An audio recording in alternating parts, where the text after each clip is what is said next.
తెలంగాణని సీఎం గాని లేదంటే అపోజిషన్ లో ఉన్న వాళ్ళు గాని వీళ్ళందరికంటే ఎక్కువ మీరు ప్రమోట్ చేస్తున్నారు.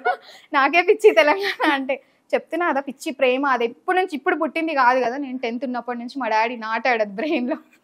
ఆ మొక్క ఇప్పుడు చెట్టు అయ్యి ఇంకో విత్తనాలు వేస్తుంది పక్కన అందరికి, అంతేనా?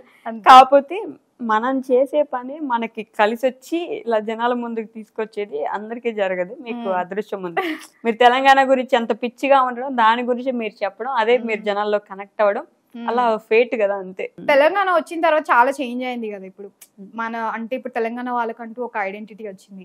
మా తెలంగాణ చెప్పుకోగలుగుతారు. మా భాషకు ఫేమ్ వచ్చింది. చాలా మంది చాలా పాజిటివ్ ఫీల్ అవుతారు తెలంగాణ మాట్లాడి. సినిమాల్లో ఇప్పుడు బాగా, ఇప్పుడు సినిమాలో చూడండి తెలంగాణ మాట్లాడి, ఇప్పుడు విజయ్ దేవరకొండకి ఎంత క్రేజ్ ఆయన మాట్లాడేదానికి అట్లా. సో అంత వచ్చింది అంటే అటు ఇటు తిప్పి కేసీఆర్ అయితే పొగుడతాను ఆయన వల్ల తెలంగాణ వచ్చింది. నాకు డౌట్ వస్తుంది, పాలిటిక్స్ లోకి వెళ్ళే ప్లాన్ ఏమైనా ఉందా మీకు? అట్లా ఏం లేదు కానీ. అట్లా ఏం లేదన్నారంటే ఉన్నట్టే. కొద్దిగా ఇష్టం ఉంది అంటే జనాలకి ఏం చేయాలి అని. కాకపోతే అనిపిస్తుంది ఒక్కొక్కసారి మా కాలనీలో ఏమైనా అవుతే వెళ్ళి ఫైటింగ్ చేయబుద్ది అయితే మమ్మీ కంట్రోల్ చేస్తుంటది. నీకు నోటి దూలు ఎక్కువ, నువ్వు అట్లా వెళ్ళకు, ఆడపిల్ల అంటే అనుకోకుండా నువ్వు లాగంటే నడు మమ్మీ అట్లెట్లు ఊకుంటాం, ఖాళీగా మొబైల్ అందరు ఖాళీ కూర్చుంటారు, మనం కూడా కూర్చుంటాం, అట్లా వెళ్ళి అడుగుదాం పదా అని అరవబుద్ధి అవుతుంది నాకు. మా ఆయన కూడా ఒక వైపు నుంచి కంట్రోల్ చేస్తుంటారు. ఇప్పుడు మా మామయ్య రిటైర్డ్ ఎస్పీ అనమాట. సో అటు పోలీస్ బ్యాక్గ్రౌండ్, ఇటు మా డాడీ గవర్నమెంట్ సైడ్. సో ఎట్లా అంటే ఏం భయం ఏమైనా ఉంటే మామయ్య చూసుకుంటాడు లేదా డాడీ చూసుకుంటాడు. ఏం టెన్షన్ ఏం కాదని నేను కొంచెం ధైర్యం చేస్తా. కాకపోతే వీళ్ళు భయపడతారు అనమాట. ఒకసారి ఎట్లనే ఒక ఫన్నీ సిచ్యువేషన్ అయింది. ఫ్రెండ్స్ తోని గోవా వెళ్ళాం అనమాట.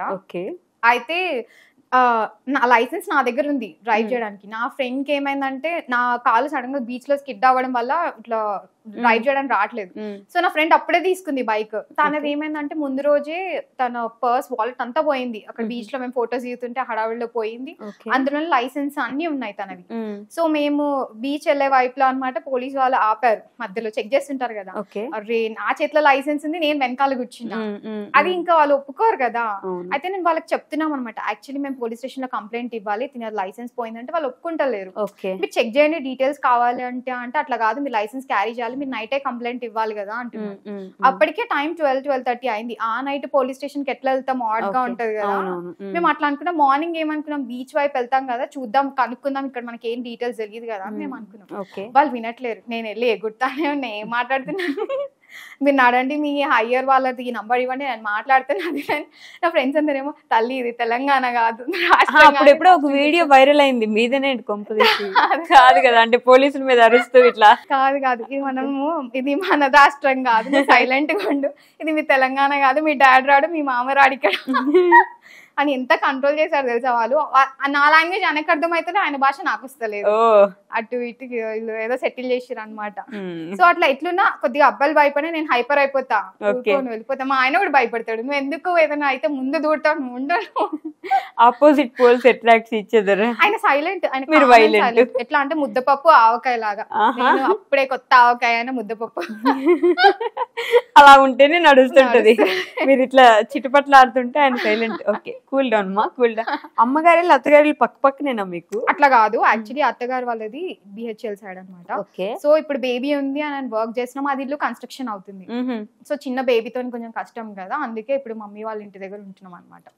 ఓకే. ఇంకా మా హస్బెండ్ అటు ఇటు ఇంకా మేనేజ్ చేస్తుంటారు.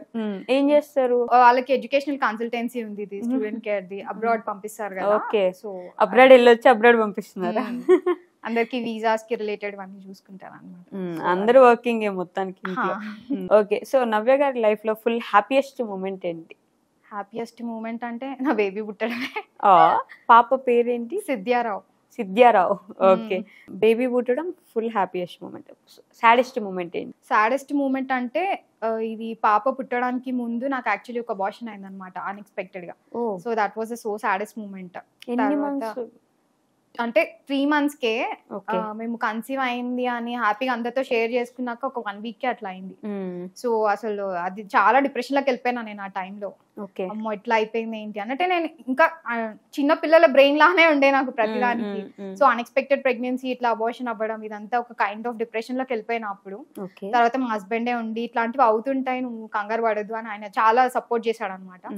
తర్వాత మళ్ళీ కరోనా టైంలో అనమాట లిటరల్లీ ఒక చిన్న బేబీ లానే చూసుకున్నాను. మేము ఇద్దరమే ఉండే ఇంట్లో, బయటికి వెళ్ళడానికి ఆప్షన్ లేదు కదా, సో వాచ్మెన్ వాళ్ళు హెల్ప్ చేసేవాళ్ళు అన్నిటికీ.